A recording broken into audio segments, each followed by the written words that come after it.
Comment une société agit-elle, même en cas d'irrégularité dans la nomination de ses organes?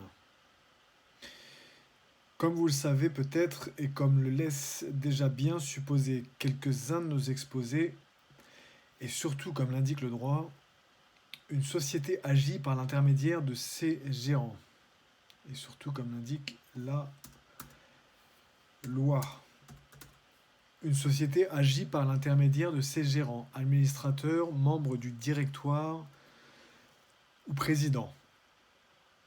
Les pouvoirs de ces organes sont régis par la loi et les actes de la société, statuts ou actes constitutifs et actes postérieurs faits en exécution de l'acte constitutif. L'irrégularité quant à la nomination des personnes qui ont qualité pour engager la société est inopposable au tiers. En cas d'accomplissement des formalités de publication, bien entendu. Sauf à ce que la société prouve que ces tiers avaient connaissance des dites irrégularités.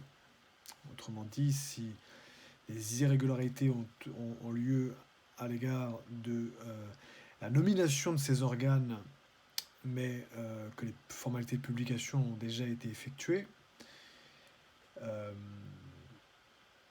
cela ne sera pas opposable au tiers et un tiers lésé pourra s'en prévaloir à l'encontre de la société. Aussi, il faut rappeler que les formalités de publication sont importantes. Le RCS et les services du Luxembourg Business Register opèrent une revue qui n'est pas ici, ils n'ont pas d'obligation de résultat sur le contenu et sur la précision de leur revue des publications effectuées par la société, donc d'où l'indication de cet exposé de ce jour. Voilà. Pour aller plus loin, donc, article 100-16 de la loi du 10 août 1915 sur les sociétés commerciales telles que modifiées. L'article 100-16 de la loi de 1915 sur les sociétés commerciales dispose: les sociétés agissent par leurs gérants, administrateurs, membres du directoire ou président selon le cas, dont les pouvoirs sont déterminés par la loi ou par l'acte constitutif et par les actes postérieurs faits en exécution de l'acte constitutif. Alinéa 1 de l'article 100-16 de la loi de 1915.